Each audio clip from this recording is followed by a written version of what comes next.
Good morning. This is Resource Center. My name is Audrey Raj. It is the first Tuesday of March, and you know how we kick off every new month on Resource Center. We do our monthly check in on all things related to psychology at work with organizational psychologist and CEO of OPsych, Hetal Doshi. It's March, Hetal. Yeah, super fast, isn't it, Audrey?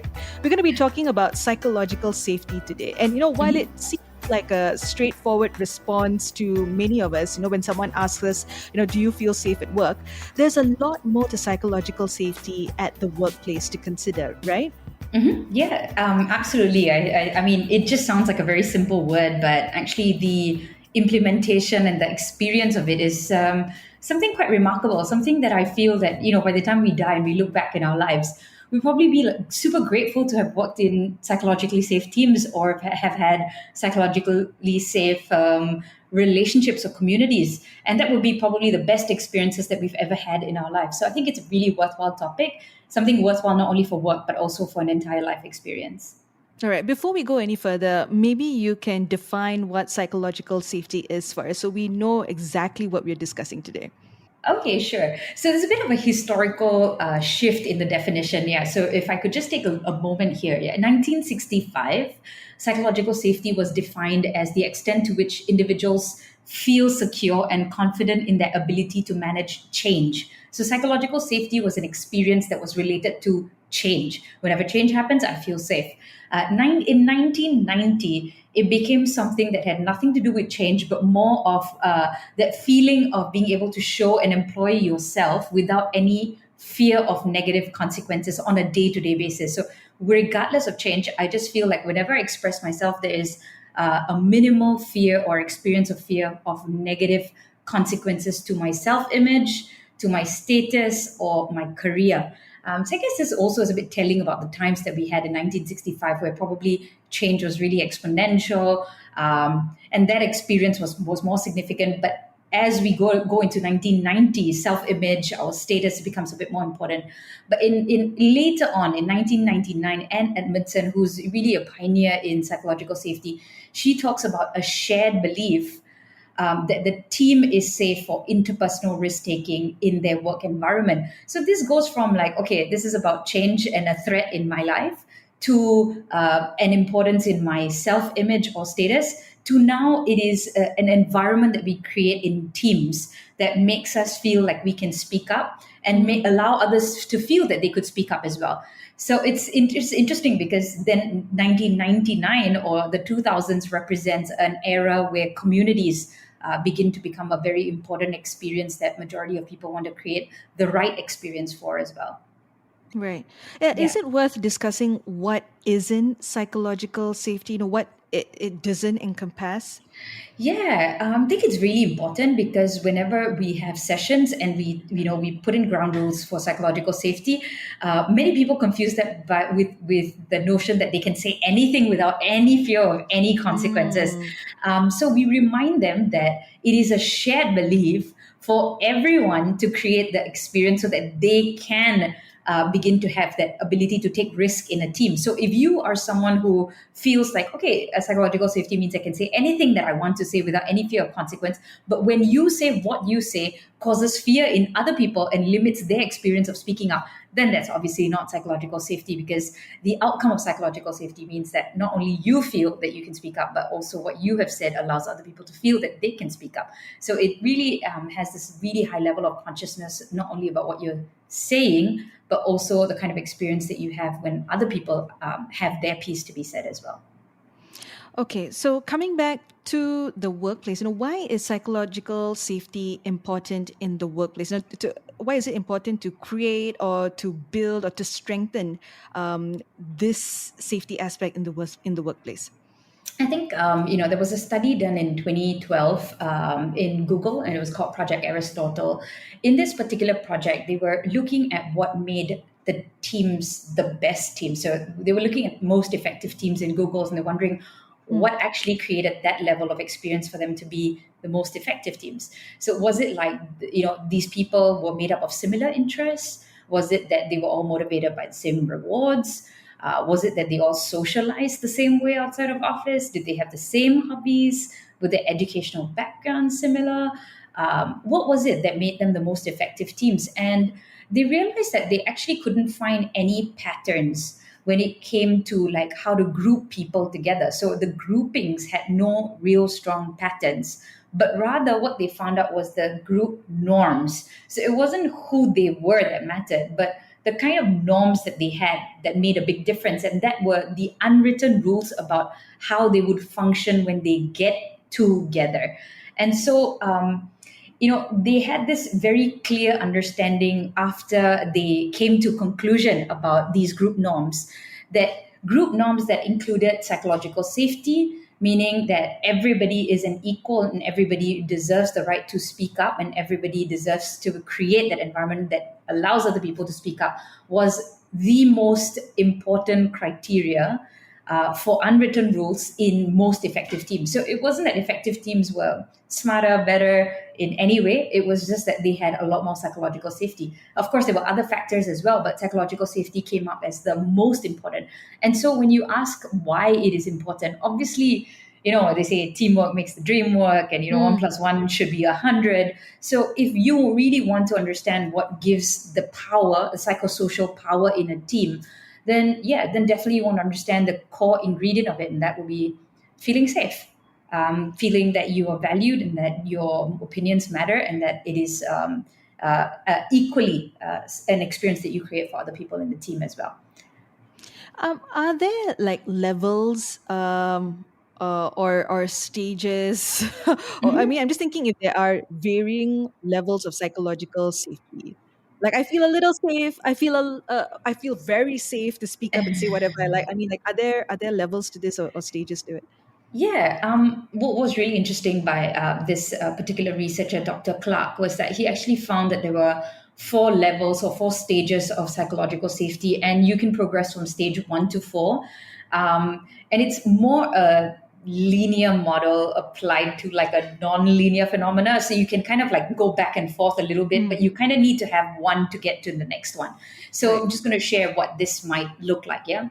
Inclusion safety would be one of them. So imagine if you're getting into a team, you're joining a company for the first time, or you're joining a team for the first time, and there is this experience where you feel you are included, that you are comfortable, being present in everybody's. In everybody's presence, and that you're wanted and that you appreciate it. So we call that inclusion safety.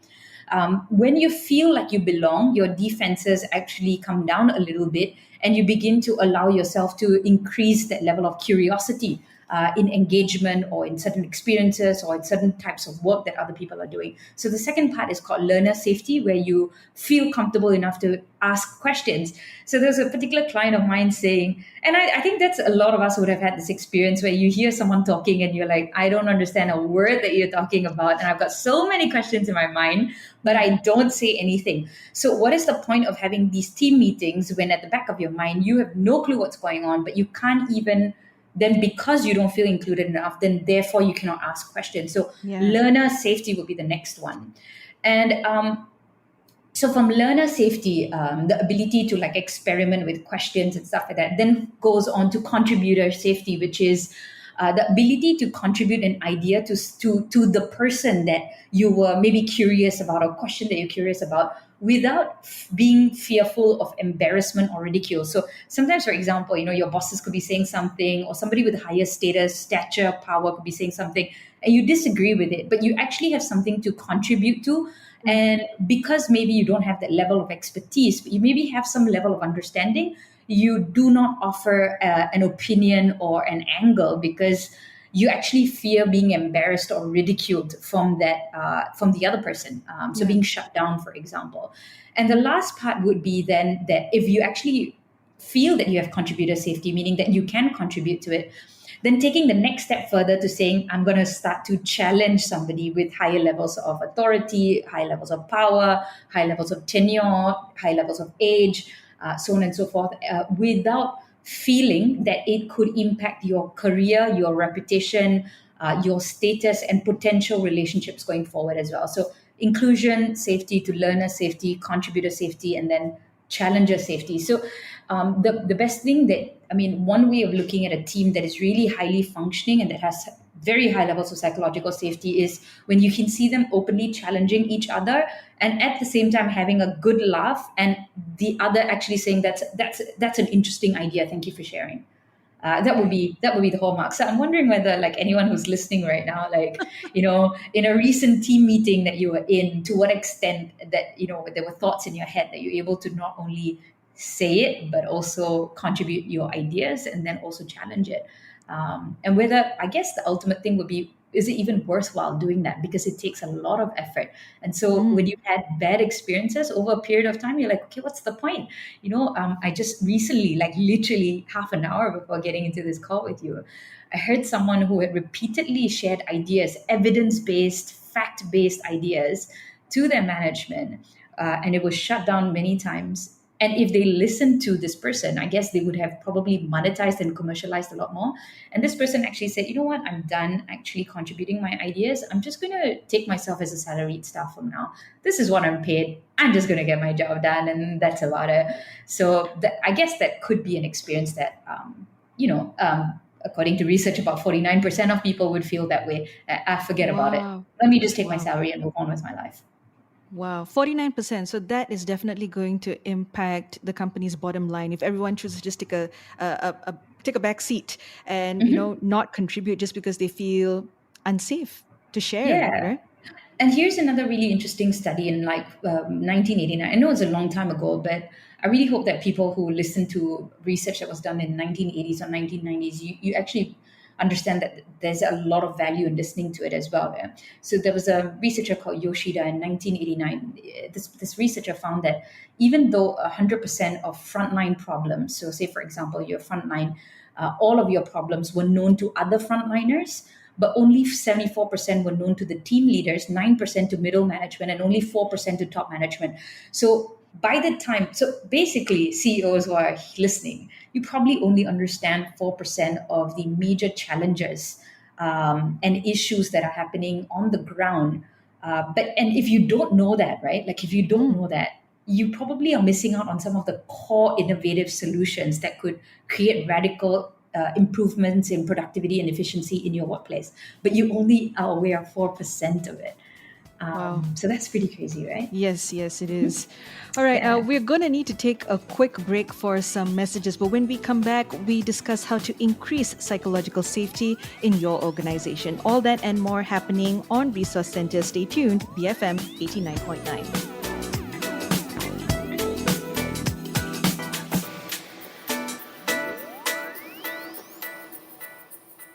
Be free, Malaysians. BFM 89.9, the business station. You are listening to Resource Center. This is Audrey Raj, organizational psychologist and CEO of OPsych. Hetal Joshi is online with me right now. It's episode 10 of our Psychology at Work series. And on this episode, we're discussing psychological safety at work. Now, Hetal, I know we're going a bit off tangent here, or maybe we're not, but I wanted to know what psychological safety looks like in a hybrid work environment. We've all been kind of doing some remote work, not really in the same office space as our teammates and all that. Does that affect psychological safety? Because I can imagine it would. You have more people taking that back seat, like we were discussing before the break, right? Yeah. I think that well, from my personal experience and also from the sessions that we conduct, right? You could take years to build a relationship and feel safe in a relationship, or if you use the right techniques, you could probably have it almost instantaneously. So I don't think it's about where we are located and how we are functioning these days. I think it's techniques to be able to create the right norms before you enter a deeper conversation. So taking like just about 30 seconds to a minute to warm up and create the right conditions for a nice, challenging conversation would be probably the most important thing. So I think keeping about 30 seconds to a minute probably can allow you to go significantly deeper. But obviously there are personality and individual differences as well, right? Some people are a bit slower to open up. Some people are a bit more open to opening up. However, conditioning really, really helps, and setting up norms really helps. So again, inclusion, safety, very important. So come up with like interesting ways to make a person feel safe straight away and belong and appreciate the person straight away. So saying something like, hey, really appreciate you taking the call. There were some things that I noticed about you now in the history of a relationship that, or some things that I've heard about you from other people that, makes me really look forward to having this relationship with you. And what I'm really looking forward to in this conversation is for us to ask each other questions, number one. Number two, please share your opinions with me because I might be wrong in some of my opinions. And please let's challenge ourselves so that we can utilize both of our resources to achieve this goal in a much higher capacity. And please note that I will not get offended along the way as well. And I apologize in advance if I do. So maybe something like that in 30 seconds to a minute.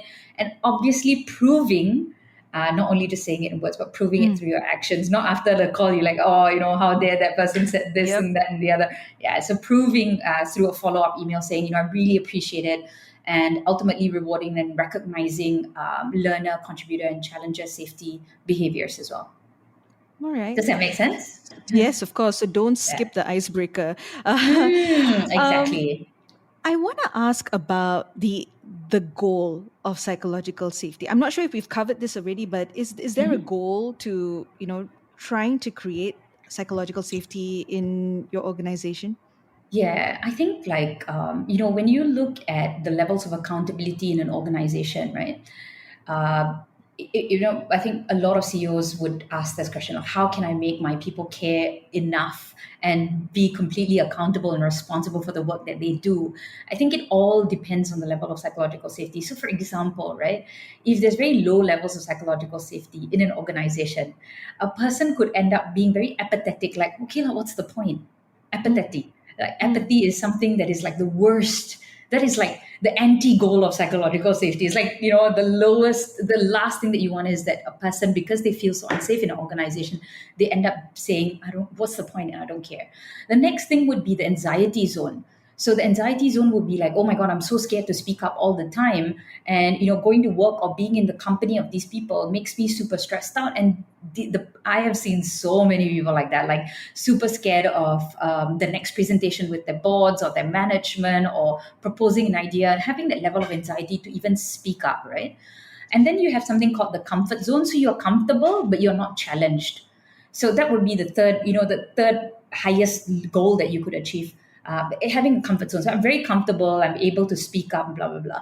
I think the ultimate goal of psychological safety, the highest order of it would be exponential learning zone, where in every conversation, the level of safety is super high, that everybody is geared up to contribute and to challenge and to raise the standard of learning, raise the standard of resourcefulness within that particular conversation. When you walk out from that conversation, having learned something that you didn't before, you discover things that you didn't before, and you probably have that energy to want to do something different that you did before as well. And every conversation actually makes a difference. So those of you who have back to back meetings, you can actually get energized after a conversation because you're actually learning something, and the people's energy in the room gives you gets transferred to you, and you kind of want to build more. I think that's the goal of it, exponential learning, but also being completely energized after a conversation.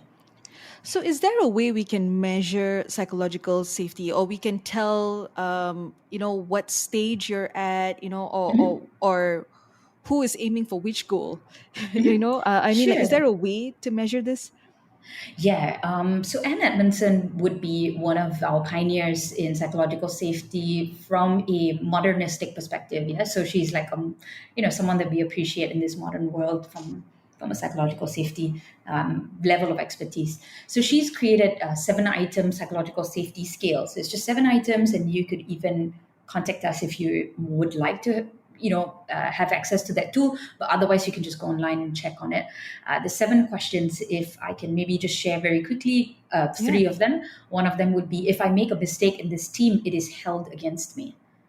I like both of us saying no at the same time. Okay, all right. All right. So that would be like that would be one of it, and then you would rate yourself on a scale of 1 to 7, and then likewise you've got 6 more items. Another one would be members of this team are able to bring up problems and tough issues. So what I really like about this one was that when we were working with a particular team, we had a very tough love leader.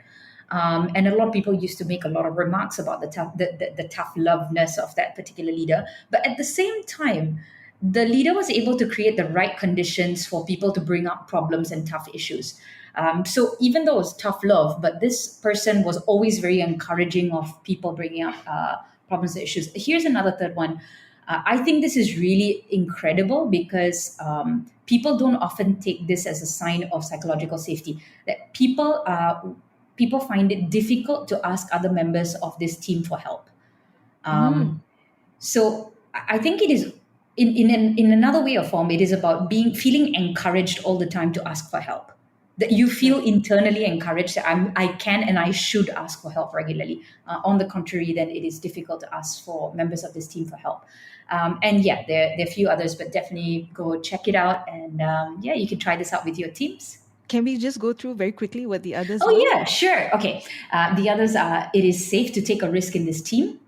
People in this team sometimes reject others for being different. Working with members of this team, my unique skills and talents are valued and utilized. No one on this team would deliberately act in a way that undermines my efforts. Okay.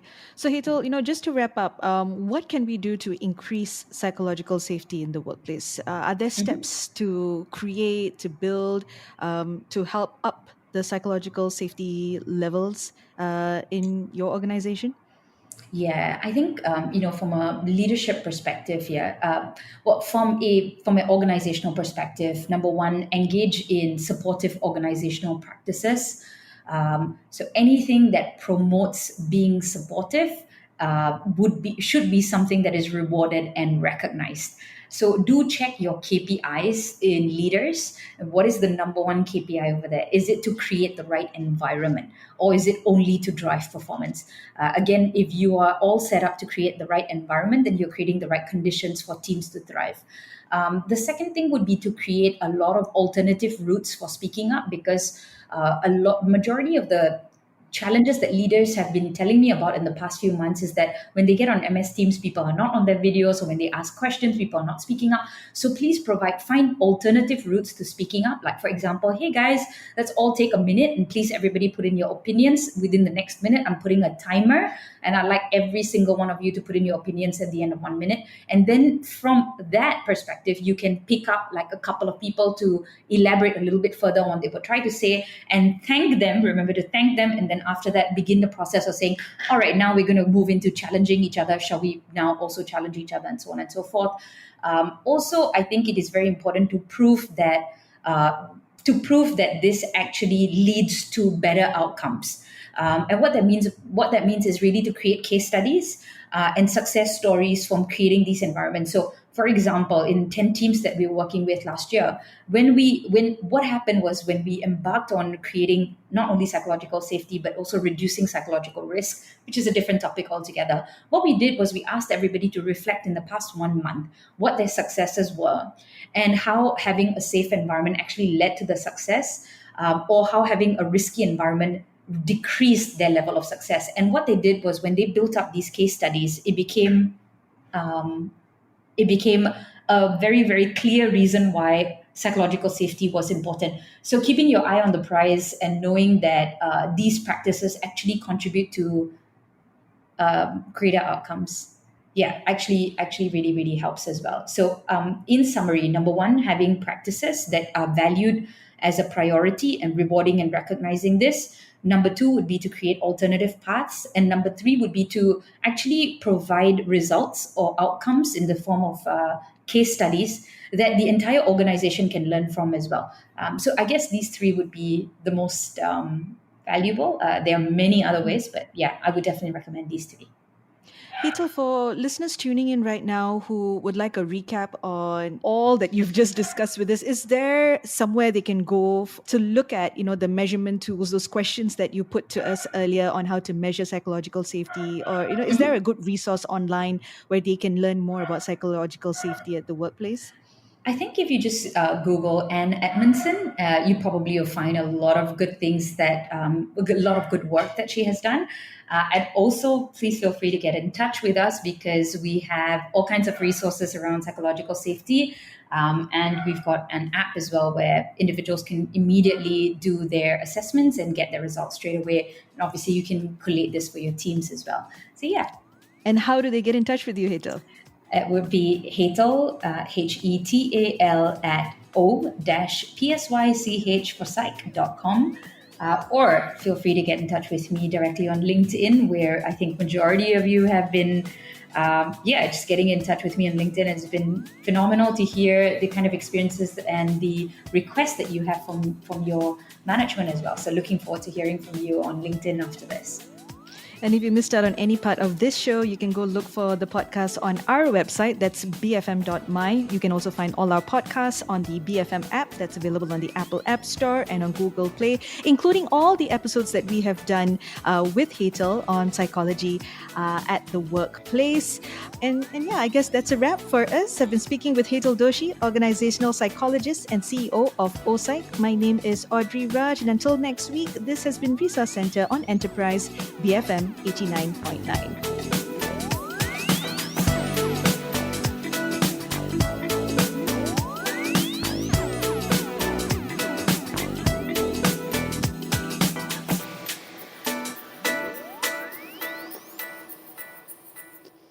Thank you for listening to this podcast. To find more great interviews, go to bfm.my or find us on iTunes. BFM 89.9, the business station.